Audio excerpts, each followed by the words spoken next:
بسم اللہ الرحمن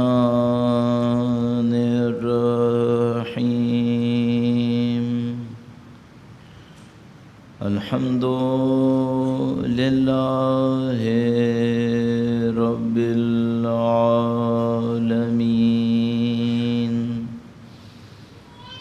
والصلاة والسلام علی سید الانبیاء والمرسلین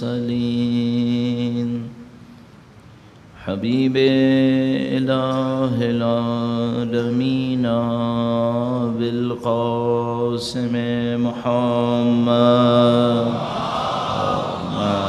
صلی علی محمد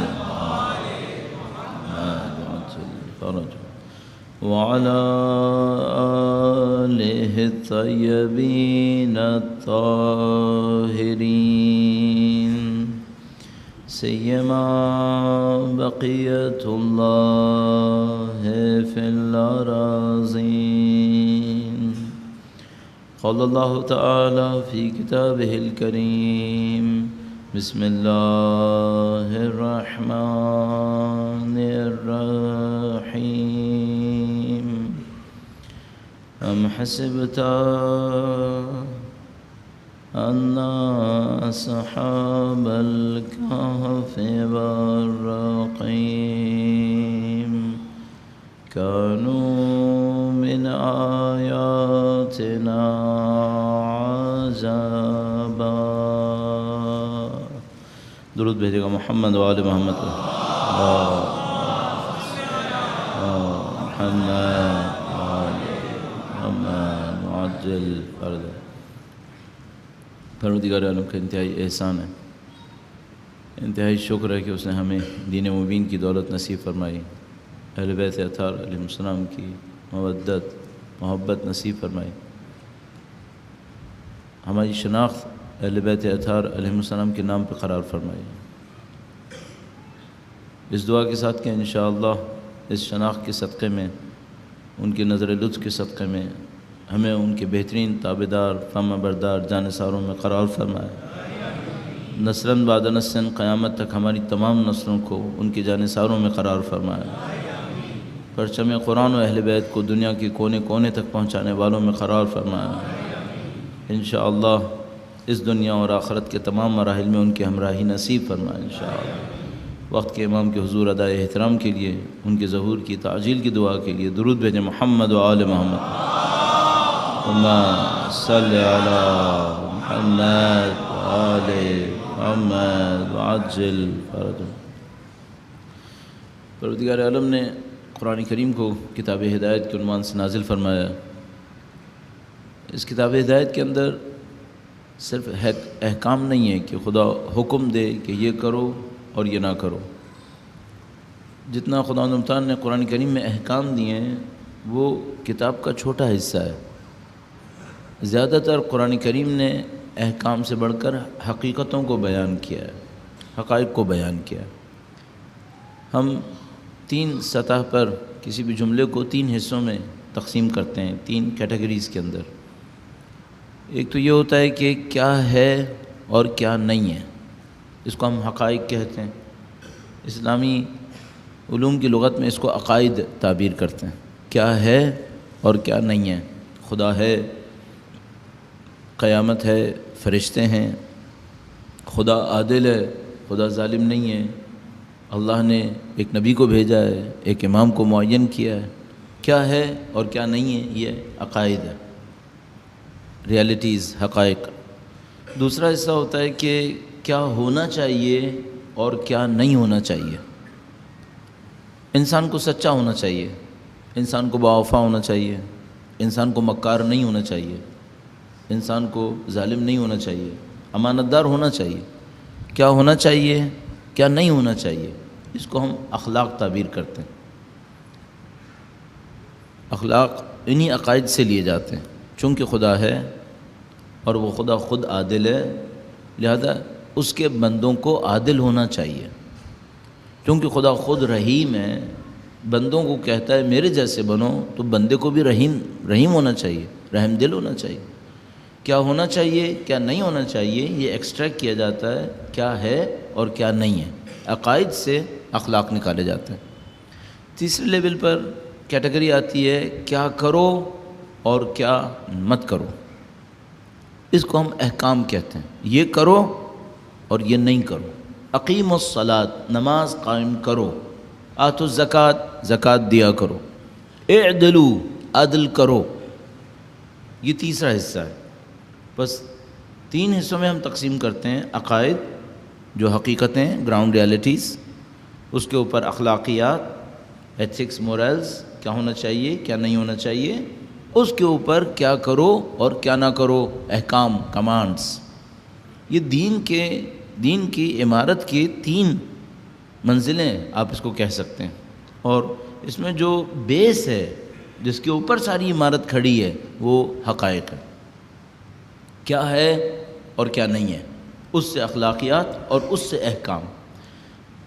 جو مشکل ہمارے پاس آتی ہے وہ یہ کہ بعض قوموں میں احکام آ جاتے ہیں، عقائد پہ یقین نہیں ہوتا۔ یہ تو آ گیا ہے کہ نماز پڑھنی ہے، مسجدیں بھی بنا لی ہیں، نماز پڑھ بھی رہے ہیں، لیکن مشکل ساری یہ ہے کہ یہ تو احکام کے حصے میں تھا، خدا پہ ابھی یقین نہیں آیا ہے، قیامت پر ابھی یقین نہیں آیا۔ اچھا، اگر عقائد میں کوئی کمی ہو تو احکام کی تعمیل سے عقائد کی کمی پوری ہو جائے گی یا نہیں ہوگی؟ مثلا ایک آدمی کا عقیدہ توحید میں ایمان کمزور ہے، نماز بہت اچھی پڑھتا ہے، لیکن عقیدہ توحید میں ایمان اس کا کمزور ہے، تو کیا نماز کا اچھا پڑھنا عقیدے کو اچھا کر دے گا؟ ہم کہتے ہیں مدد تو دے سکتا ہے، لیکن اس کا اچھا ہونا اس کی کمی کو جبران نہیں کرے گا، کمپنسیٹ نہیں کرے گا۔ مدد دے دے گا، مدد کیا دے دے گا؟ نعوذ باللہ تعالی یہ اپنے ایمان سے بالکل ہی محروم ہو جائے، انشاءاللہ ایسا نہیں ہوگا۔ نماز پڑھ رہا ہے، اللہ کی بندگی کر رہا ہے، کوشش اپنی پوری کر رہا ہے، لیکن وہ یہ سوچے کہ میری نماز میرے عقیدے کی کمزوری کو بھی پورا کر دے گی۔ یہ بالکل ایسی ہے جیسے کوئی یہ کہے کہ چونکہ میں نے فرسٹ فلور پہ سریا بہت لگا دیا ہے تو فاؤنڈیشن کے جو سریے میں زنگ لگا ہے وہ بھی صحیح ہو جائے گا۔ نہیں، وہ تو صحیح نہیں ہوگا، وہ تو جو زنگ لگا ہے وہ اوپر جو ویٹ بڑھایا ہے شاید اس کو بھی لے کر بیٹھ جائے گا، وہ فاؤنڈیشن کی کمزوری تو اپنی جگہ پر ہے۔ اب آپ تصور کر سکتے ہیں کہ ہمارے معاشرے کے اندر تعارض اور تضاد کہاں پہ آتا ہے۔ اچھا بھلا دیندار آپ کو ملے گا، پرہیزگار آپ کو ملے گا، اللہ کا نام لے رہا ہے، بار بار تذکرہ کر رہا ہے، زندگی میں اس کا کردار بھی ہے، لیکن امانت داری میں بہت پیچھے ہے، امانت داری میں پیچھے ہے۔ سوال یہ آتا ہے کہ بھئی اگر یہ اتنا اچھا دیندار ہے تو امانت داری میں پیچھے کیوں ہے؟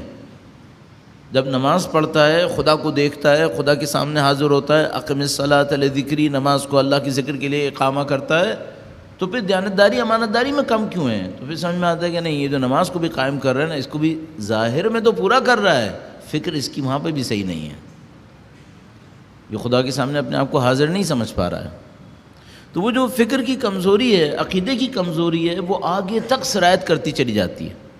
مثلا اخلاق میں کیا اثر پڑے گا؟ اخلاق میں اثر یہ پڑے گا کہ اس کا ایک ہاتھ تو نارمل ہوگا اور ایک ہاتھ بہت لمبا ہو گیا، ایک صفت میں صحیح ہوگا، نہیں معلوم 10 صفت خراب ہوں گی۔ وہ جس صفت میں اچھا ہے وہ بھی کیوں اچھا ہے؟ وہ نہ خدا کی وجہ سے، کسی اور وجہ سے، خاندان میں وہ کام اچھا ہو رہا تھا، وہ اچھا ہو گیا، باقی خراب کیوں ہوا ہے؟ چونکہ خاندان میں باقی کام صحیح نہیں ہو رہا تھا۔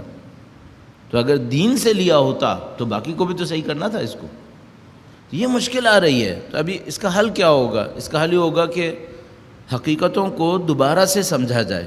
اچھا، کس انداز میں سمجھا جائے؟ مثال کے طور پر بچہ بیٹھا ہے، پہلا دن ہے، دینیات سینٹر میں آیا ہے، اور اس کو کہا جائے کہ دیکھو بیٹا کہو کہ اللہ ایک ہے، وہ کہہ دے گا اللہ ایک ہے، اس کے بعد اس کو 2 سال تک رٹواتے رہیں، اللہ ایک ہے، اللہ ایک ہے، یہ اس کی صفات سلبیاں ہیں، یہ اس کی صفات ثبوتیاں ہیں، رٹو رٹو رٹو، رٹتا رہے گا، پاس ہوتا رہے گا، تو معلوم ہو گیا کہ اس نے دینیات ختم کر لی۔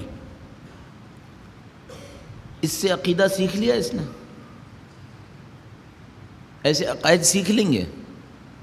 نہیں، اس طرح نہیں ہو پائے گا۔ عقائد رٹوانے والی چیز نہیں ہے۔ یہ عقیدہ تو بالکل ایسا ہے جیسے آپ بچے کو لے کر آتے ہیں، کہتے ہیں بیٹا یہ جو گھر ہے یہ ہمارا ہے، تو بچے کی پہلی خواہش کیا ہے پھر اگر ہمارا ہے تو؟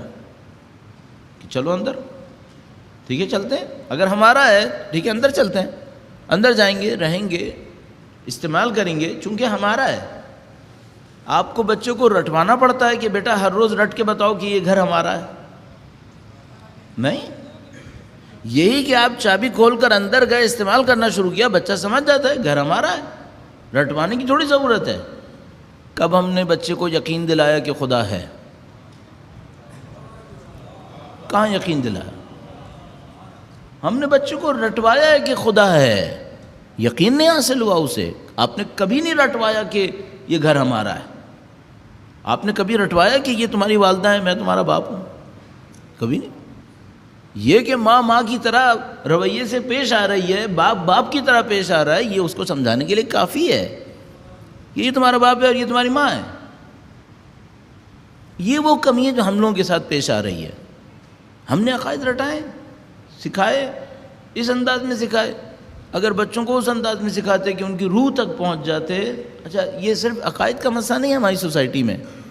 جہاں تک مجھے سمجھ میں آتا ہے، اسکولز میں فزکس کیسے سکھائے جا رہے ہیں، کیمسٹری کیسے پڑھا رہے ہیں، میتھمیٹکس کیسے سکھا رہے ہیں، وہ بھی ایسے ہی سکھا رہے ہیں۔ زیادہ تر بچوں کے کانسیپٹس خراب ہوں گے، تقریباً یقین سے کہہ رہا ہوں کہ بیسک کانسیپٹس جو ہیں وہ بچوں کے خراب ہوں گے۔ اچھا، ان بیسک کانسیپٹس کے خراب ہونے کی وجہ سے پھر آگے جا کے کیا ہوگا؟ آپ کا بچہ ماسٹرز کر چکا ہوگا اور اس کو فزکس کے بارے میں واقعی طور پر اندر سے کچھ پتہ نہیں ہوگا، رٹ کے اس نے ماسٹرز کر لیا ہوگا، کوئی ایشو نہیں ہے۔ یہ وہ مشکل ہے جس کا ہمیں سامنا کرنا پڑ رہا ہے ہر فیلڈ کے اندر، دین کے اندر بھی، دنیاوی علوم کے اندر بھی۔ اس کا طریقہ کار شروع کہاں سے ہوگا؟ دماغ کو استعمال کرنے سے۔ بچوں کو رٹوانے کی ضرورت نہیں ہے، بچوں کو گراؤنڈ دینا چاہیے کہ وہ سوچیں اور سمجھیں اور سوچ سمجھ کر خود نتیجوں تک پہنچنے کی کوشش کریں، خاص کر عقائد کے معاملے میں۔ سمجھ میں یہ آتا ہے کہ قرآن کریم کا اصلی کام احکام کے مقابلے میں یہی رہا کہ خدا تعالیٰ نے احکام کم دیے ہیں۔ یعنی اگر آپ پورے قرآن کریم سے احکام نکالیں، کیا کرو اور کیا نہ کرو، تو وہ بہت کم نکلیں گے۔ بیان کرتے ہیں کہ تقریباً 700 اور کچھ آیتیں چند ہزار میں وہ ہیں جو احکام پر ہیں، باقی کس پر ہیں؟ باقی اخلاق اور عقائد پر ہیں۔ یعنی 10% بھی احکام پر نہیں ہے، 10% بھی احکام پہ نہیں ہے، باقی سب عقائد پر ہیں اور اخلاق کے اوپر ہیں۔ اور تقریباً 1/3 قرآن کریم، یعنی اگر نمبر آف آئے کے اوپر ہم جائیں تو تقریباً 2500 سے اوپر، 3000 کے لگ بھگ وہ ہیں جن کا تعلق آخرت سے ہے، قیامت سے ہے۔ یہ قرآن کریم کا انداز ہے سکھانے کا، حقائق کو بیان کرتا ہے۔ اچھا، اب وہ حقیقتیں، ان کا تعلق صرف ایسا نہیں کہ اس دنیا کے بعد کی دنیا سے، نہیں، اس دنیا کے اندر بھی حقیقتیں، اعلیٰ پائی کی حقیقتیں۔ ایک دفعہ حقیقت یہ ہوتی ہے کہ مثلاً میں IRC میں بیٹھا ہوں، انچولی کہاں پر ہے، یہ بھی ایک حقیقت ہے، لیکن اس حقیقت کی کوئی علمی ویلیو اتنی زیادہ نہیں ہے، اتنی زیادہ علمی ویلیو نہیں ہے۔ ایک دفعہ حقیقت یہ ہوتی ہے کہ مجھے علم کیسے حاصل کرنا ہے، علم کیسے حاصل ہوگا؟ کیوں؟ 10 راستے ہیں، قرآن کریم آتا ہے، علم حاصل کرنے کے راستے کو اپنے انداز میں بیان فرماتا ہے، نفیس، مختصر، اتقوا اللہ ویعلمکم اللہ، اللہ کا تقوی اختیار کرو، خدا تمہیں علم دے دے گا۔ مختصر چند کلمات کے اندر، اتقوا اللہ ویعلمکم اللہ، اللہ کا تقوی اختیار کر دو، خدا تمہیں علم دے دے گا، خدا علم سکھا دے گا۔ بہت مختصر۔ مثلا میں خدا نے متعال سے کہتا ہوں، خدا انسانوں کے تعلقات میں مشکل ہوتی ہے، لڑتے ہیں، جھگڑتے ہیں، نہیں چاہتے کہ لڑیں جھگڑیں، کیا کریں؟ ادفع باللتی ہے احسن فاذا الذی بینک وبینہ عداوۃ کأنہ ولی حمیم، برائی کو اچھائی سے دور کرو تو تمہارے اور جس کے درمیان دشمنی بھی ہوئی وہ انتہائی صمیمیت کی دوستی میں تبدیل ہو جائے گی۔ کون کرے گا؟ وَمَا يُلَقَّاهَا إِلَّا الَّذِينَ صَبَرُوا، اس کو بس وہی کر پائیں گے جن کے اندر صبر ہوگا. وَمَا يُلَقَّاهَا إِلَّا ذُو حَظٍّ عَظِيمٍ، اور صرف وہی کر پائیں گے جن کے اوپر اللہ کی طرف سے بڑی عظیم الشان نعمت آئی ہوئی ہے. یہ کام آسان نہیں ہے. دشمنی کو دوستی میں تبدیل کرنا یہ کام آسان نہیں ہے، خدا متعال فرماتا نہیں، لیکن صبر کرو گے تو ہو جائے گا. اب ظاہر صابر تو کم ہے. وَقَلِيلٌ مِّنْ عِبَادِيَ الشَّكُورُ، شاکر بندے بہت کم ہیں. اسی طرح آیات حقائق بے انتہا ہیں قرآن کریم کے اندر. بدقسمتی سے ہم لوگ ان حقائق سے جو ہمیں تقریباً بلا عوض مل رہے ہیں، ان حقائق سے اپنے آپ کو محروم کیے ہوئے ہیں. ہم نے قرآن کریم کا مطالعہ نہیں کیا ہوا، تلاوت شاید کی ہے لیکن مطالعہ نہیں کیا کہ جس سے ہمیں یہ حقائق سمجھ میں آنا شروع ہو جائیں، اور ان حقائق سے شاید ہماری زندگیاں تبدیل ہو سکتی تھیں. تو ایک بار پھر اصرار اسی بات پر ہے، قرآن کریم کو مطالعے کی حد میں رکھیں، چاہے 5 آیتیں پڑھیں، مطالعے کی حد میں ہونا چاہیے. پڑھنا سیکھنا یہ قرآن کریم کا ہدف ہے، اور خدا متعال ہر ایک کو وعدہ کرتا ہے کہ اگر کوئی قرآن کریم سے تمسک کرے گا تو قرآن کریم یقیناً یہ کتاب ہدایت اسے محروم نہیں رکھے گی. میں سادہ سی ایک بات سوچتا ہوں، وہ یہ کہ مثلا ہم اس ممبر پہ 10 دفعہ بیٹھ چکے ہیں. یہ ممبر بظاہر بے جان ہے، لکڑی کا ہے. کیا قیامت کے دن یہ کوئی گواہی دے گا؟ اللہ کا دین کہتا ہے کہ ہاں گواہی دے گا. اگر یہ مجھے نہیں سمجھ پا رہا تو کیسے گواہی دے گا؟ اگر یہ مجھے جانتا نہیں ہے اور یہ بے جان لکڑی کا ہے تو یہ گواہی کیسے دے گا؟ اس کا مطلب یہ ہے کہ جس کو میں بے جان سمجھ رہا ہوں یہ کہیں نہ کہیں کچھ جان اور شعور رکھتا ہے. ہمارے پاس موجود ہے روایات کے اندر کہ قرآن کریم اگر کسی کے گھر میں ہو اور مورد استعمال نہ ہو تو وہ قرآن کریم اس کے خلاف گواہی دے گا کہ مجھے استعمال نہیں کیا گیا. اب آپ اس پوائنٹ کو سوچیں، اس کا مطلب ہے قرآن کریم یہ شعور رکھتا ہے کہ مجھے استعمال کیا گیا یا نہیں کیا گیا. اچھا، اگر میں ہر روز قرآن کریم کو استعمال کروں اور اس سے کہوں کہ مجھے ہدایت دے تو یہ ذی شعور مجھے ہدایت دے گا یا نہیں دے گا؟ جو قیامت کے دن میرے خلاف گواہی دے سکتا ہے کہ اس نے مجھے استعمال نہیں کیا، کیا اللہ کے سامنے یہ گواہی نہیں دے سکتا کہ تیرا یہ بندہ ہدایت چاہ رہا ہے؟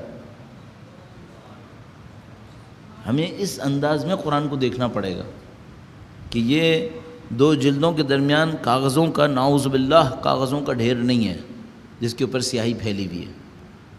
یہ کوئی حقیقی وجود ہے جو ان کاغذوں کے ذریعے اظہار کیا جا رہا ہے. کوئی حقیقی وجود ہے یہ جو ان کاغذوں کے ذریعے سے اظہار ہو رہا ہے، اور اس وجود تک ہماری رسائی اس پاکیزگی کے ساتھ ممکن ہے. اور اسی لیے خدا تعالیٰ نے فرمایا لا یمسہ الا المطہرون، اس کو صرف پاکیزہ لوگ مس کر پائیں گے. کاغذ اور جلد کو تو ہر ناپاک مس کر سکتا ہے. اس کا مطلب ہے یہ کاغذ اور جلد اپنے پیچھے ایک اور حقیقت رکھتا ہے. خدا کہتا ہے اس کو پاکیزہ لوگوں کے سوا کوئی ہاتھ نہیں لگا پائے گا. وہ پاکیزگی ہمیں چاہیے تاکہ ہم اس پاکیزہ وجود کے ساتھ رابطہ بنا سکیں، اور انشاءاللہ اس سے ہمارے اوپر نورانیت حاصل ہو، ہدایت حاصل ہو، حقائق کشف ہو انشاءاللہ. اللہ ہمیں انشاءاللہ قرآن کریم اور اہل بیت سے تمسک کی سعادت نصیب فرمائے. درود بھیجے گا محمد و آل محمد. صلی علی محمد آل محمد وعجل فرج. قرآن کریم نے بنی اسرائیل اور حضرت موسیٰ علیہ السلام کے واقعات کو انتہائی اہمیت کے ساتھ بیان فرمایا ہے، اور خاص کر جس فیز میں اس وقت ہم گفتگو کرنا چاہ رہے ہیں، اور مجھے یوں لگتا ہے کہ اگر اس اسپیڈ سے جس سے ہم اس وقت چل رہے ہیں شاید ہی ہم اس کے اختتام تک پہنچ پائیں. اگر مناسب ہم نے سمجھا، ضرورت احساس ہوئی، تو شاید اگلے سال اگر خدا نے زندگی دی، اگر بہت زیادہ ہو گئے ہم لوگوں کی ظاہر ہے کہ ناتوانی، عاجزی ان تمام اگر کا سبب بنتی ہے. ہمیں نہیں معلوم کیا ہونے والا ہے، تو شاید اگلے سال اس کو دوبارہ جاری کیا جائے، اس کو آگے بڑھائیں، لیکن جہاں تک اس سال پہنچ سکتے ہیں اس کو پوری کوشش کرتے ہیں. خدا تعالیٰ نے حضرت موسیٰ علیہ السلام کے واقعات کو تفصیل سے بیان کیا، اور خاص کر اس جگہ پر جس کو میں ابھی تذکرہ کرنے والا ہوں، سورہ قصص کے اندر 28ویں سورہ، آپ اس کو بہت اچھے طریقے سے مشاہدہ کر سکتے ہیں کہ خدا تعالیٰ نے کس طریقے سے حضرت موسیٰ علیہ السلام کے مصر سے نکلنے کے بعد کے واقعات کو بیان کیا. میں ان چند آیات کے اوپر تھوڑی سی توجہ دے کر چند نتائج حاصل کرنا چاہ رہا ہوں، اور انشاءاللہ پھر کل اس سے آگے کی واقعے کو بیان کرنے کی کوشش کریں گے. درود بھیجے گا محمد و آل محمد. اللہم صلی علی محمد آل محمد وعجل. اگر سورہ قصص کے ان چند حصوں کے اوپر غور کیا جائے جس میں حضرت موسیٰ علیہ السلام کا واقعہ بیان ہوا ہے، تو ہم دیکھتے ہیں کہ حضرت موسیٰ علیہ السلام ایک عادت حضرت موسیٰ علیہ السلام کی ریفلیکٹ ہو رہی ہے بار بار، اور وہ کیا ہے؟ وہ مناجات. بار بار خدا سے کچھ کہتے ہیں. شاید کلیم اللہ کا لقب بھی اسی لیے ہوا ہوگا کہ خدا سے کلام بہت زیادہ تھا. اچھا، اب ایک بات سوچنی ہوتی ہے، مثلا حضرت موسیٰ علیہ السلام خدا سے خطاب فرماتے ہیں، انبیاء کرام خدا سے خطاب کرتے ہیں. ہم لوگوں کی زندگی میں خدا سے خطاب ہے؟ ہمارے پاس ذکر ہے، ہم کہتے ہیں اللہ اکبر اللہ اکبر، لیکن کیا خطاب ہے؟ جب ہم خداوند متعال کو ان آیات سے بلاتے ہیں جس میں خطاب ہے، تب بھی گویا خدا سے نہیں کہہ رہے ہوتے، ہوا میں کہہ رہے ہوتے ہیں. جب ہم کہتے ہیں رب زدنی علما، اے میرے رب میرے علم میں اضافہ فرما. اب تصور کیجئے، میں نے کہا رب زدنی علما، تو کیا میں نے سوچا کہ میں خدا سے بات کر رہا ہوں؟ کیونکہ وہاں پہ فرمایا تھا قل، کہو. اچھا، کیا لکڑی سے کہا جاتا ہے؟ نہیں. بے جان سے کون بولے گا؟ جاندار سمجھوں، حاضر سمجھوں، ناظر سمجھوں، اس کو اپنے آپ کو اس کے سامنے سمجھوں تب بولوں گا رب، اے میرے رب. میں نے احساس کیا اپنے رب کو جب میں نے یہ آیات کریمہ پڑھی، مثلا ربنا آتنا من لدنک رحمہ وہیئ لنا من امرنا رشدا، سورہ کہف. اے ہمارے پروردگار، اپنی طرف سے ہمارے لیے رحمت نازل فرما. ہیئ لنا من امرنا رشدا، ہمارے کام کے اندر ہدایت کو واضح کر دے. یہ رب کو واقعاً خطاب کیا تھا. آپ دیکھیں گے ہماری زندگی میں خدا سے خطاب بہت کم ہے، اور حضرت موسیٰ علیہ السلام کے اس واقعے کے اندر ہم دیکھتے ہیں جگہ جگہ خدا سے خطاب فرماتے ہیں. اور قرآن کریم کی ایک اور باریکی آپ کی خدمت میں عرض کرتا چلوں. حضرت موسیٰ علیہ السلام نے جب اپنے دشمن کو مارا اور وہ مر گیا تو فرمایا ربی ظلمت نفسی فاغفر لی، اے میرے رب میں نے اپنے نفس پہ ظلم کیا، فاغفر لی، بس تو مجھے معاف کر دے. فوراً قرآن کریم کہتا ہے فغفر لہ، بس خدا نے اس کو معاف کر دیا. اچھا، یہ جو دو آیات کریمہ، ایک اس میں ایک بڑا اچھا قرآن کریم کے متعلق کے لیے پوائنٹ نکلتا ہے.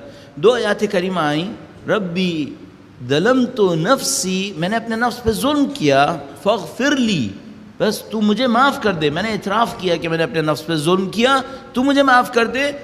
یہ یہاں پہ حضرت موسیٰ علیہ السلام کا کلام ختم ہوا. فوراً خدا کی طرف سے کیا ہے؟ فغفر لہ، بس خدا نے اسے معاف کر دیا. اچھا، اب عربی زبان میں جو فے استعمال ہوتا ہے، جس کو عربی میں فا کہتے ہیں، ہم لوگ اردو میں فے کہتے ہیں. فے اور واو میں کیا فرق ہے؟ فا اور واو میں مثلا اگر یوں ہوتا اے میرے رب میں نے اپنے نفس پہ ظلم کیا، بس تو مجھے بخش دے، وغفر لہ، اور خدا نے اسے بخش دیا. اس میں اور خدا نے اسے بخش دیا، بس خدا نے اسے بخش دیا. عربی میں ان دونوں میں کیا فرق ہے؟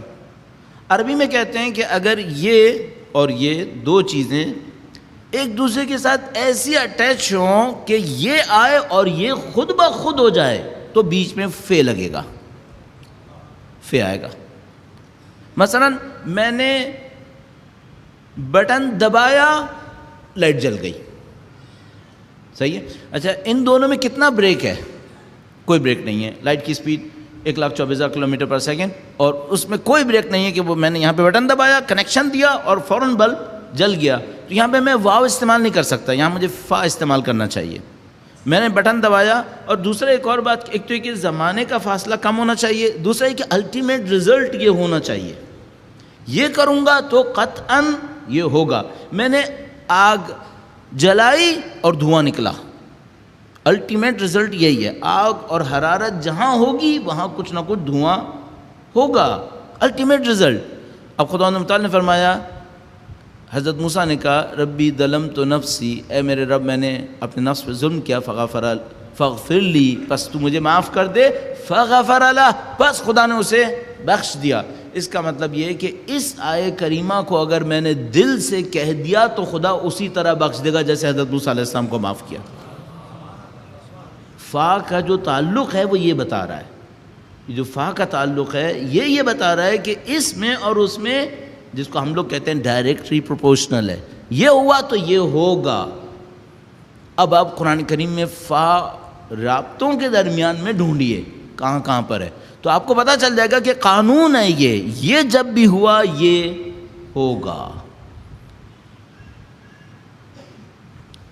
اس سے آپ اپنے لیے بہت سارے قوانین ڈھونڈ پائیں گے کہ کہاں قرآن کریم نے دو ریالٹیز کے درمیان ایسا کنیکشن دیا ہے کہ جہاں یہ ہوا وہاں یہ ہوگا. مثلا یہ جو نماز غفیلہ کے لیے بات ہوئی، اس میں پہلی رکعت کے سورہ حمد کے بعد وَظَنُّونِ إِذْ ذَهَبَ مُغَاضِبًا فَظَنَّ أَن لَّن نَّقْدِرَ عَلَيْهِ فَنَادَىٰ فِي الظُّلُمَاتِ أَن لَّا إِلَٰهَ إِلَّا أَنتَ سُبْحَانَكَ إِنِّي كُنتُ مِنَ الظَّالِمِينَ.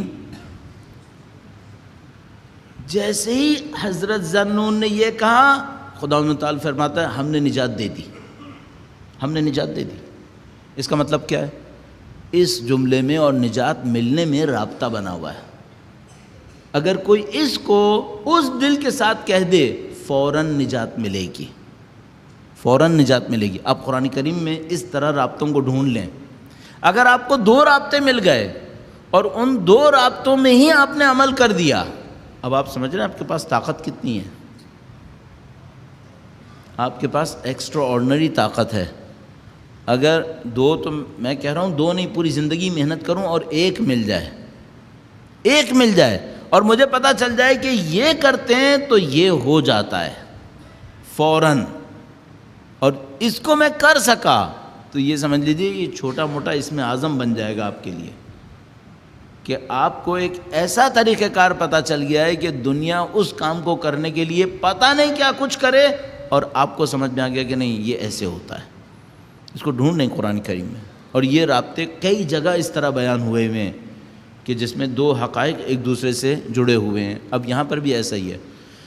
ربی ظلمت نفسی فاغفر لی، اے خدایا میں نے اپنے نفس پر ظلم کیا پس مجھے بخش دے. فغفر لہ، خدا متعال فرماتا ہے پس خدا نے اسے بخش دیا. تو مجھے پتہ چل گیا کہ مغفرت طلب کرنے کے لیے ایک جملہ یہ جملہ ہے، ظلمت نفسی فاغفر لی. میں اعتراف کرتا ہوں کہ میں نے اپنے نفس پہ ظلم کیا، تو مجھے بخش دے.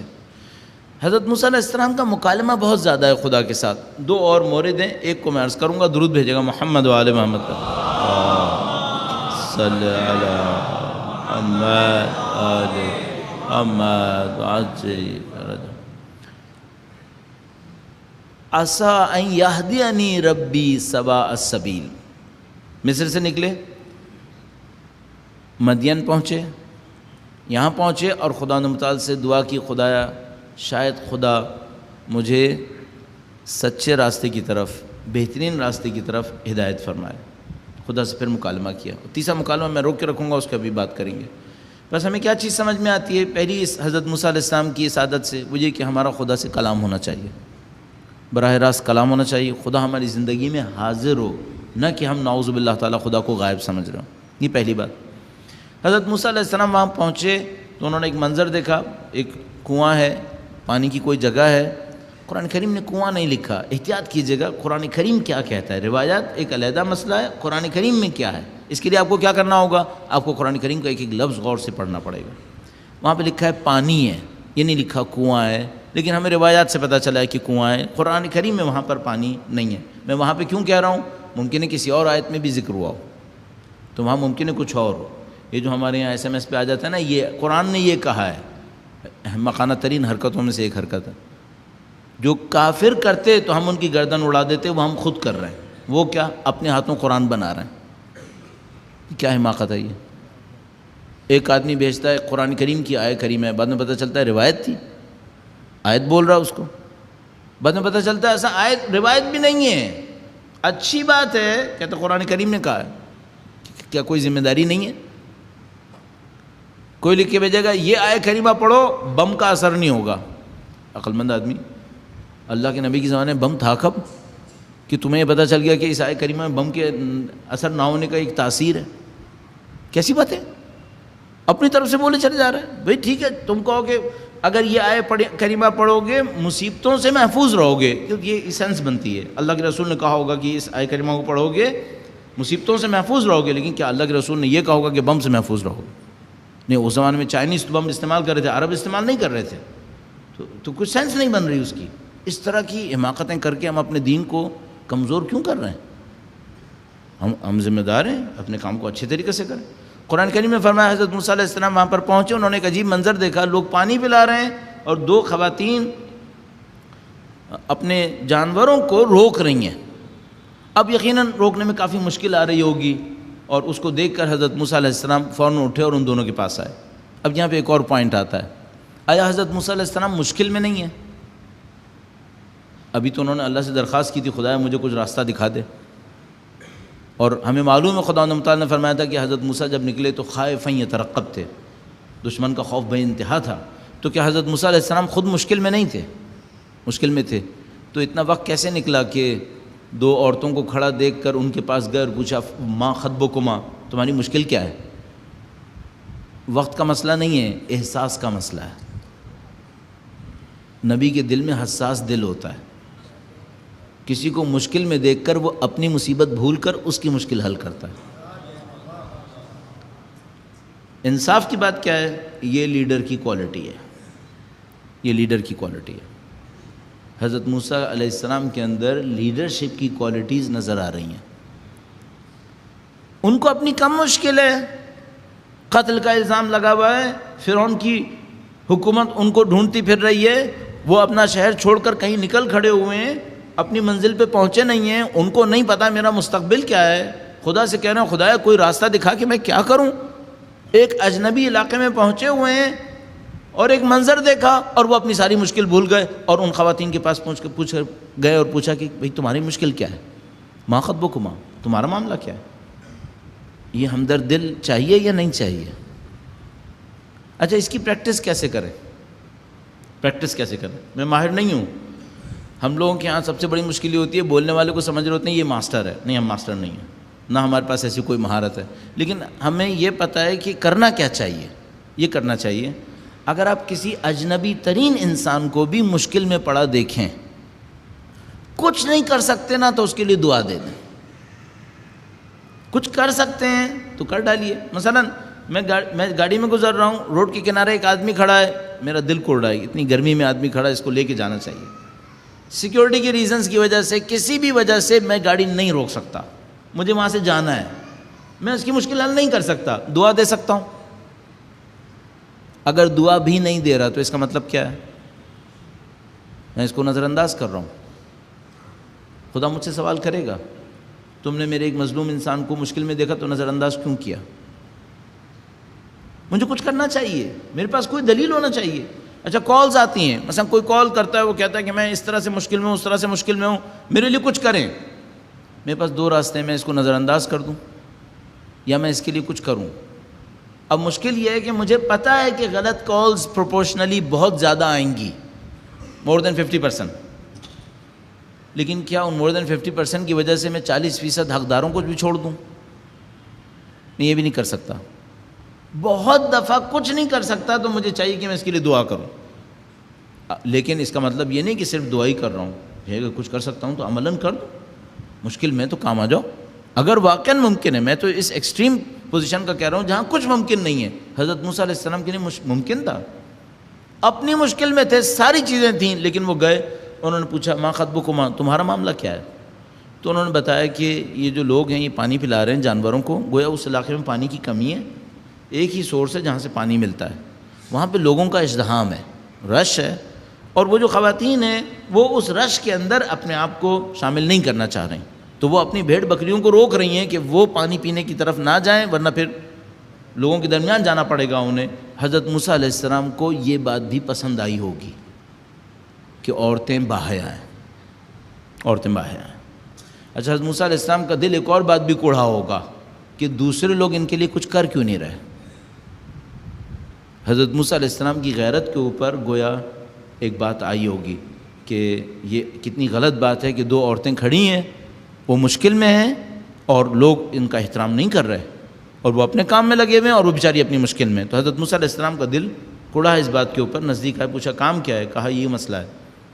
یہ ہمیں پس روایات سے پتہ چلا کہ وہ جو ڈول تھا وہ بہت بھاری تھا، اس کو پانی نکالنے کے لیے کئی لوگ محنت کرتے تھے، مجھے نہیں معلوم کس حد تک اس کو ہم اہمیت دیں، لیکن بہرحال جو کچھ بھی تھا وہ یہ تھا کہ حضرت موسیٰ علیہ السلام گئے اور انہوں نے ان خواتین کے جانوروں کو پانی پلایا۔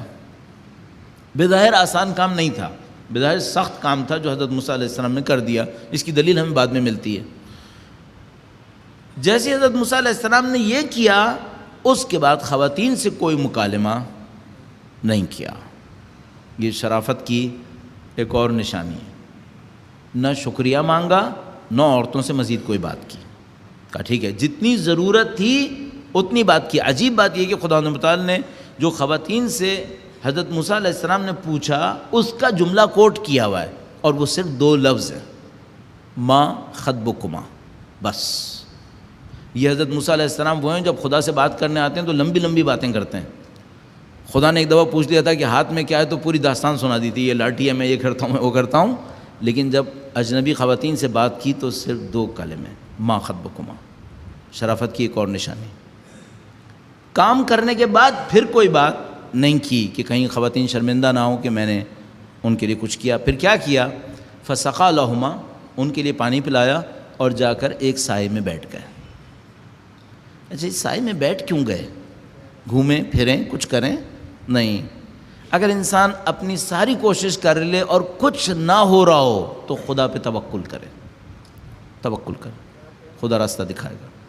پہلے پوری کوشش کرے، پورا کام کر لے، پورا کام کر لے اور پھر دیکھے میں کچھ نہیں کر پا رہا، اب خدا پہ توکل کا وقت ہے، خدا پہ توکل کرے۔ اچھا، توکل کرے اور بیٹھ جائے؟ نہیں، خدا کو مدد کے لیے پکارے۔ فسقا، دونوں کو پلا دیا، سائے کے نیچے چلے گئے، اور اس کے بعد خدا سے یہ کہا، پھر وہی مکالمہ، مناجات، مناجات کا تیسرا حصہ، ربی انی لما انزلت الی من خیر فقیر۔ اے خدایا، جو مدد تیری میری طرف آنی ہے میں اس کے لیے فقیر ہوں، فقیر ہوں، فقر کی شدت میں مبتلا ہوں، میں محتاج ہوں، خدا میں محتاجی پر آ گیا ہوں، میرے لیے مدد بھیج دے۔ ربی انی لما انزلت الی من خیر فقیر۔ ایک اور جملہ ہمیں پتہ چل گیا، اگر مصیبت زیادہ پڑ جائے تو یہ جملہ کہا جا سکتا ہے، ربی انی لما انزلت الی من خیر فقیر۔ کیوں کہا جا سکتا ہے؟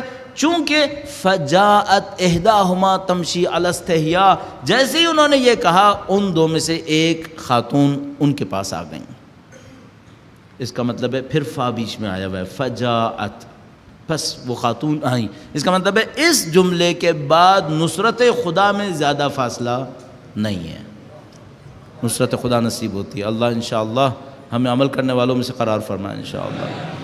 درود بھیجے گا محمد و آل محمد پر، اللہم صلی علی محمد آل محمد عجل فرج۔ ربی انی لما انزلت الی من خیر فقیر۔ خدا میں تیری نصرت کے لیے فقیر ہوں جو تو نے بھیجنی ہے۔ خوبی ہے خدا جو مدد مجھے ملنے والی ہے نہیں، جو تو نے بھیجنی ہے۔ خدا کام تیرا ہے، میں کچھ نہیں ہوں، میں لینے کے راستے پر ہوں، تو میرے لیے بھیج دے۔ ہر چیز میں خدا کو محور قرار دینا، خدا ہے جو کرے گا۔ قل ان صلاتی و نسکی و محیایا و مماتی للہ رب العالمین۔ اے نبی کہہ دیجئے میرے نماز، میرے اعمال، ارکان، عبادت، صوم، صلاۃ سب رب عالمین کے لیے۔ حضرت موسیٰ علیہ السلام نے نہیں کہا خدایا تو بھیج، نہیں، خدایا جو تو بھیجنے والا ہے اس کا میں فقیر ہوں، عاجزانہ اظہار، حتیٰ مطالبہ بھی نہیں ہے، اپنی عجز کا، انکساری کا شدید اظہار، خدایا میں فقیر ہوں۔ جیسے یہ کہا فجاءت احداہما تمشی علی استحیاء، یہ بہت خوبصورت جملہ، اس کی عربی بھی بہت مضبوط ہے، قرآن کی ہر عربی مضبوط ہے، اس میں ایک اور کشش ہے۔ فجاءت احداہما، پس جیسے حضرت موسیٰ علیہ السلام نے کہا، خدا نے ان کی بات سنی، اور ان دو میں سے، امرأتان، دو خواتین تھیں، دو میں سے ایک حضرت موسیٰ کے پاس آئی، تمشی علی استحیاء، اور وہ چلتی بھی آئی شرم و حیا کے ساتھ۔ آپ کو یاد ہے جاء رجل من اقصی المدینۃ یسعی، اور وہ مرد شہر کے دور سے آیا بھاگتا ہوا۔ اب کہ کیا کہا؟ آئی علی استحیاء، عورت کی حیا خدا کو اتنی پسند ہے، قرآن میں ڈال دیتا ہے، عورت کی حیا اتنی پسند ہے۔ عجیب بات یہ ہے کہ یہ گھر کے اندر نہیں ہے، اس وقت گھر سے باہر ہے۔ جو لوگ کہتے ہیں نا عورت گھر سے باہر بھی نہ نکلے، یہ جو خدا نے خوبصورت نقطہ اس عورت کے لیے استعمال کیا ہے، خاتون کے لیے استعمال کیا، وہ گھر کے اندر نہیں ہے، گھر کے باہر ہیں۔ کیوں استعمال کیا؟ کیوں؟ حجت خدا کی نصرت کے لیے باہر نکلی ہیں، حجت خدا کی نصرت کے لیے باہر نکلی ہیں، دین کی مدد کے لیے باہر آئی ہیں۔ ان ابی یدعوک، میرے والد آپ کو بلا رہے ہیں، اپنے والد کے حکم کی اطاعت کے لیے باہر نکلی ہے۔ ہر باہر نکلنا برا نہیں ہے، بعض باہر نکلنا ایسا ہے کہ خدا اسے قرآن کریم میں رکھ دیتا ہے۔ اور کتنا خوبصورت تھا، جاءت احداہما، ان کے پاس ان دونوں میں سے ایک آئی، تمشی علی استحیاء، اس کا مطلب کیا ہے؟ عورت کا صرف چلنا کبھی حیا سے ہوتا ہے، کبھی بے حیائی سے ہوتا ہے، صرف چلنا۔ نہیں کہا پردے میں آئی یا بے پردہ آئی، یقیناً پردے میں آئی ہوگی، لیکن کیا ممکن ہے کہ پردے میں بھی ہو اور بے حیا ہو؟ ہاں، خدا کہتا ہے ہاں یہ ممکن ہے۔ چلنا کبھی حیا سے ہے، کبھی بے حیائی سے ہے، تو خدا کہتا ہے چل کے آئی لیکن حیا کے ساتھ آئی، اتنا پسند آیا خدا کو۔ خدا ہماری خواتین کو ایسی حیا و عفت نصیب فرمائے انشاءاللہ، اور ہمارے مردوں کو بہادری، شجاعت اور وقار نصیب فرمائے انشاءاللہ۔ درود بھیجیں محمد و آل محمد پر، اللہم صلی علی محمد و آل محمد وعجل فرج۔ بس ان میں سے ایک حضرت موسیٰ کے پاس آئی علیہ السلام، تمشی علی استحیاء، ان ابی یدعوک، میرے والد آپ کو بلا رہے ہیں۔ کیوں بلا رہے ہیں؟ تاکہ آپ نے جو ہمیں پانی پلایا ہے اس کی جزا دے سکیں۔ حل جزاء الاحسان الا الاحسان، اگر آپ کے ساتھ کوئی خوبی کرے تو آپ کو اس کا جواب دینا چاہیے۔ اور اذا حییتم بتحیۃ فحیوا بمثلها او احسن منها، آیہ کریمہ کو میں غلط نہ کہوں، اگر تمہیں کوئی تحفہ دے تو یا ویسا ہی دو یا اس سے بڑھ کر دو۔ قرآن کریم، جزائے احسان پہ احسان ہونا چاہیے، اس کا خیال رکھنا چاہیے۔ حضرت موسیٰ علیہ السلام نے دو خواتین کو پانی پلایا، وہ گھر گئی ہوں گی، اچھا انہوں نے پہلے ہی بتا دیا تھا حضرت موسیٰ علیہ السلام کو، وہ ابونا شیخ کبیر، ہمارا باپ جو ہے وہ بوڑھا آدمی ہے، ان کا سن زیادہ ہے، وہ یہ مشقت کا کام نہیں کر سکتے۔ تو وہ اپنے بوڑھے والد کے پاس گئی ہوں گی اور انہوں نے بتایا ہوگا کہ ایسا ہوا، تو وہ بوڑھے والد جو کہ حضرت شعیب ہیں، انہوں نے کہا کہ نہیں، اگر کسی نے ہمارے ساتھ احسان کیا ہے تو ہم احسان کو نظر انداز نہیں کریں گے، اس کو اس کا اجر ملنا چاہیے۔ تو فی الحال اجر دینے کے لیے بلایا، لیکن عجیب بات یہ تھی کہ اجر میں نبوت نصیب ہو گئی۔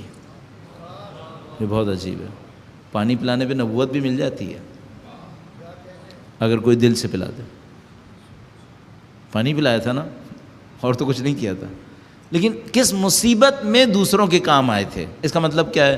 اگر میں اپنی مصیبت میں کسی دوسرے کے کام آؤں تو خدا نبوت کا جیسا مقام بھی دے دیتا ہے۔ دنیا کی مشکل کیا ہے؟ حضرت موسیٰ علیہ السلام کی مشکل حل ہوئی یا نہیں ہوئی؟ پوری حل ہو گئی۔ جب وہاں سے نکل رہے تھے تو اللہ سے دعا کی تھی رب نجنی من القوم الظالمین، اے خدا مجھے قوم ظالمین سے نجات دے دے۔ حضرت شعیب کے پاس آئے، پوری داستان بتائی تو حضرت شعیب نے پہلا جملہ یہ کہا نجوت من القوم الظالمین، اے موسیٰ آپ کو قوم ظالم سے نجات مل گئی ہے۔ وہ جملہ جو کہا تھا وہ اللہ سے کہا تھا، اور یہ جملہ جو جواب میں کہہ رہے ہیں حضرت شعیب کہہ رہے ہیں۔ خدا اپنا جواب نبی سے دلوا دیتا ہے، نبی سے دلواتا ہے۔ کہتے ہیں موسیٰ تم نے کہا تو مجھ سے تھا نا کہ نجات دوں، دیکھو میرا بندہ تمہیں خبر دے رہا ہے کہ تمہیں نجات مل گئی۔ جو حضرت موسیٰ چاہ رہے تھے وہ مل گیا، لیکن وسیلہ کیا بنا؟ پانی پلانا۔ کیا پانی پلانے پہ اسی وقت نجات مل گئی تھی؟ نہیں۔ اس کا مطلب کیا ہے؟ کچھ اچھے کام کرتے وقت نتیجوں کو بھول جاؤ، خدا سنبھال لے گا، خدا سنبھال لے گا۔ اچھا کام کرو، نتیجے کو بھلا دو، اللہ سنبھال لے گا، اللہ ضائع نہیں ہونے دے گا۔ کسی کے اجر کو خدا کبھی ضائع نہیں ہونے دیتا، خدا سنبھال لیتا ہے۔ بلکہ اگر اجر نہ مانگو تو بڑھا بڑھا کے دیتا ہے۔ اگر حضرت موسیٰ اس پانی کے بدلے میں کہتے ہیں خدا میں نے پانی پلایا، کھانا تو کھلا دے، تو کھانا مل جاتا۔ لیکن انہوں نے نہیں مانگا کہ خدا میں نے کچھ کیا ہے، تو خدا نے کہا کہ ٹھیک ہے جب تو کچھ نہیں مانگ رہا ہے تو ہم تیری سب سے بڑی مشکل حل کریں گے۔ آپ مشکلوں کے لیے انتخاب نہ کریں کہ خدا کس کے بدلے میں کیا دے، اللہ پہ چھوڑ دیں۔ وہ آپ کی سب سے بڑی مشکل کا خود انتخاب کرے گا اور حل کر دے گا۔ اس میں آپ دیکھ رہے ہیں چند آیتوں میں کتنے درس ہیں۔ یہاں پر ہم قرآن کریم سے محروم رہ رہے ہیں، ہم توجہ نہ کر کے محروم رہ رہے ہیں۔ کتنے نفاست ہے چند آیات کے اندر۔ اور حضرت موسیٰ علیہ السلام جب پہنچتے ہیں حضرت شعیب کے پاس، اور ان کی صاحبزادی نے دیکھا کہ میرے باپ کا مکالمہ حضرت موسیٰ علیہ السلام سے اچھا ہوا ہے، اور انہوں نے داستان سنائی، تو ان خاتون نے مشورہ دیا اپنے باپ کو، اور انہوں نے کہا کہ اے میرے والد استاجر ہو، اس کو آپ اپنے ہاں ملازم رکھ لیں، اس بندے کو اجنبی ہے لیکن اس کو آپ ملازم رکھ لیں۔ کیوں؟ ہاں مشورہ دینا تو بہت آسان ہے، معیار دینا بہت مشکل کام ہے۔ مشورہ دینا آسان ہے لیکن ان خاتون نے معیار بھی دیا ہے، اس کا مطلب ہے یہ عقل مندی کی نشانی۔ ایک کوئی مشورہ دے کہ یہ کر لو، آپ پوچھیں کیوں، اور وہ جواب نہ دے سکے یا غلط معیار بتائے، اس کا مطلب ہے یہ عقل مندی نہیں ہے۔ ان خاتون نے اپنے والد کی تربیت میں رہتے ہوئے فوراً سمجھ دیا کہ اگر میں نے صرف مشورہ دیا میرا باپ قبول نہیں کرے گا، وہ مجھ سے پوچھے گا کہ سبب کیا ہے۔ تو کہا کہ اس کو ملازم رکھ لیں۔ کیوں؟ ان خیر من استاجرت القوی الامین، جو بہترین آپ کو ملازم مل سکے گا وہ ہوگا کہ جو مضبوط بھی ہو اور امانت دار بھی ہو۔ اسٹینڈرڈ سیٹ کیے، مضبوط بھی ہو، توانائی رکھتا ہو۔ اب میں اس کو جسم سے نکال کر توانائی میں دیکھوں گا، کیا؟ پروڈکٹیوٹی، ایفیشنسی، اس کے اندر ایفیشنسی ہو۔ دوسری بات کیا ہے؟ امین بھی ہو، امانت دار بھی ہو۔ امانت دار ہونا ضروری ہے۔ اگر امانت دار نہیں ہے تو کتنا ہی پروڈکٹیو ہو بیکار انسان ہے، اور اگر امانت دار ہے اور پروڈکٹیو نہیں ہے تب بھی بیکار ہے۔ مصیبت ساری یہ ہے کہ پروڈکٹیو اور امانت دار دونوں ساتھ ساتھ نہیں ملتے۔ لہذا جیسی اس خاتون نے دیکھا کہ یہ بندہ امین بھی ہے اور قوی بھی ہے، تو فوراً اپنے والد سے کہا کہ بابا اس کو آپ لازم رکھ لیں۔ ان خیر من استاجرت القوی الامین، بہترین بندہ جو ملازم رکھا جا سکتا ہے وہ ہوتا ہے کہ جو امین بھی ہو اور قوی بھی ہو۔ اچھا انہوں نے قوی ہونا کیسے سمجھا؟ جو لوگ مل کے پانی پلاتے تھے وہ اس اکیلے بندے نے پلایا تھا، تو یہ بہت قوی انسان ہوگا۔ امانت کیسے احساس کی؟ اس نے پانی کا کوئی بدلہ نہیں مانگا، پانی کا بدلہ نہیں مانگا۔ دوسری بات یہ کہ جب وہ حضرت موسیٰ علیہ السلام کے پاس آئیں تو حضرت موسیٰ علیہ السلام نے ان کی شرم و حیا کا احترام کیا، ان کی شرم و حیا کا احترام کیا۔ تو خاتون نے فوراً ایک نظر میں بھانپ لیا کہ یہ بندہ صحیح انسان ہے، یہ کام کا انسان ہے، قوی بھی ہے، امین بھی ہے۔ ہمیں اپنے اسٹینڈرڈز کو قربان نہیں کرنا چاہیے، جذبات میں نہیں آنا چاہیے۔ اگر کام بڑا کام ہے اسٹینڈرڈ فالو ہونے چاہیے، اسٹینڈرڈز بہت ضروری ہیں. اور بہت خوبصورت یہ جو دو جملے ہیں قوی امین، بہت خوبصورت جملے ہیں. قوی کا مطلب صرف جسمانی طاقت نہیں ہے، میں نے عرض کیا پروڈکٹیوٹی، ایفیشنسی، قوت ہونی چاہیے اس کے اندر، اور امانت ہونی چاہیے، دین کا پاس ہونا چاہیے اس کے اندر. اور ان خاتون کے معاملے میں آنکھوں میں شرم ہونی چاہیے، آنکھوں میں شرم ہونا چاہیے. یعنی ہمارے پاس روایت موجود ہے، اب میں روایت کا سہارا لے رہا ہوں، کہ جب حضرت موسیٰ علیہ السلام سے انہوں نے کہا کہ میرے والد کے پاس چلو، تو حضرت موسیٰ نے تأمل کیا کہ کیا میں اس عورت کے پیچھے چلوں یا آگے چلوں. پیچھے چلتا ہوں تو اچھا نہیں ہے، ایک عورت کے پیچھے مجھے نہیں چلنا چاہیے، انبیاء کا راستہ پیچھے چلنا اس طرح سے نہیں ہے. تو انہوں نے خاتون سے کہا کہ میں آگے چلوں گا، آپ پیچھے سے مجھے گائیڈ کیجیے گا کہ مجھے کہاں مڑنا ہے. تو اس عورت نے فوراً سمجھ لیا کہ یہ آدمی بہت امانت دار ہے، یہ بہت باحیا ہے، اور یہ بہت اچھا آدمی ہے ہمارے گھر میں رہنے کے لیے. صحیح ہے.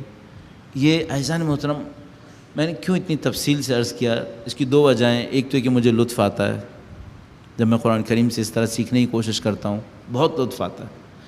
دوسری بات یہ کہ آپ کے لیے ایک پریکٹس ہو جائے کہ آپ کو اور ہمیں قرآن کریم پہ غور کرنا چاہیے. اس کا ایک ایک لفظ کچھ دے رہا ہے ہمیں.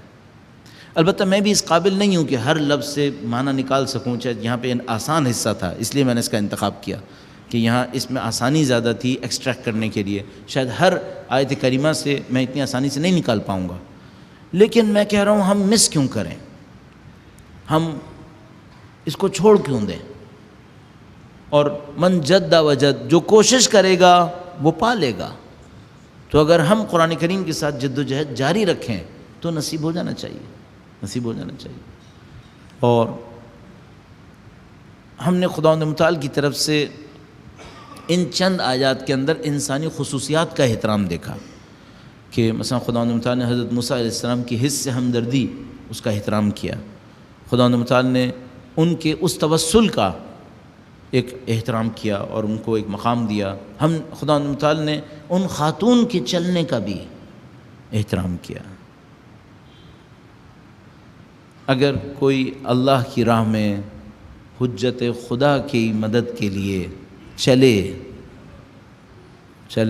تو عبادت ہے. اب اور میں کیا کہوں آپ سے. اور اگر کوئی کربلا سے کوفہ تک چلے اور کوفہ سے شام تک چلے، تمشی علی استحیاء، خدا کو حیا پسند ہے، لیکن اگر کسی کی چادر چھین لی جائے، اب حیا میں کیا کرے. اور یہ مظلومہ علی کی بیٹی ہو.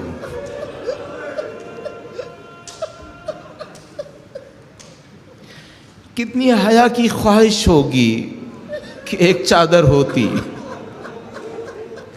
واللہ عجیب ہے. میں تقریباً زندگی میں کبھی بازار اور دربار کے مصائب نہیں پڑھ پاؤں گا، یہ ہمارے لیے ناممکن ہے، تقریباً ناممکن. لیکن عجیب مکالمہ ہے. جب شام غریبہ آئی اور گویا بی بی سکینہ بے ہوش ہو گئیں، چادر چھننے کے بعد جب ہوش میں آئیں تو بی بی زینب سلام اللہ علیہا نے ان کو جگایا. جیسے ہی مظلومہ ہوش میں آئیں، انہوں نے اپنی پھوپھی سے کہا، پھوپھی کیا ایک چادر مل سکے گی؟ عجیب ہے، مظلومیت یہ ہے. پھوپھی کا جواب اس سے بھی زیادہ مظلومیت پہ ہے. سکینہ نے پوچھا، پھوپھی کیا چادر مل سکے گی؟ اور پھوپھی نے کہا، امو کا مثلو، کہ تمہاری پھوپھی تمہاری طرح ہے. کیا رہی میری بچی، تو جو چادر ڈھونڈ رہی ہے تیری پھوپھی بھی چادر ڈھونڈ رہی ہے. خدایا جنہوں نے اہل بیت کے حرم پہ حملہ کیا انہیں بدترین عذاب میں مبتلا فرما. جنہوں نے اہل بیت اطہار علیہ السلام کو اس عالم تنہائی اور غربت میں ڈالا انہیں بدترین عذاب میں مبتلا فرما. خدایا ہماری خواتین کو اہل بیت اطہار کی قربانی کے صدقے میں عفت و پاکیزگی اور حیا نصیب فرما. خدایا اہل بیت اطہار علیہ السلام کی مظلومیت کے صدقے میں ہمارے مردوں کو صبر و تحمل، شجاعت، بردباری نصیب فرما۔ اے پاک پروردگار، ان مظلومیتوں کے صدقے میں سید و سردار مولا اور آقا امام آخر الزماں کی ظہور میں تعجیل فرما۔ ہمیں ہماری اولادوں کو ان کی نصرت کی راہ میں شہادت نصیب فرما۔ ربنا تقبل منا انک انت السمیع العلیم بجاہ محمد و آلہ الطاہرین۔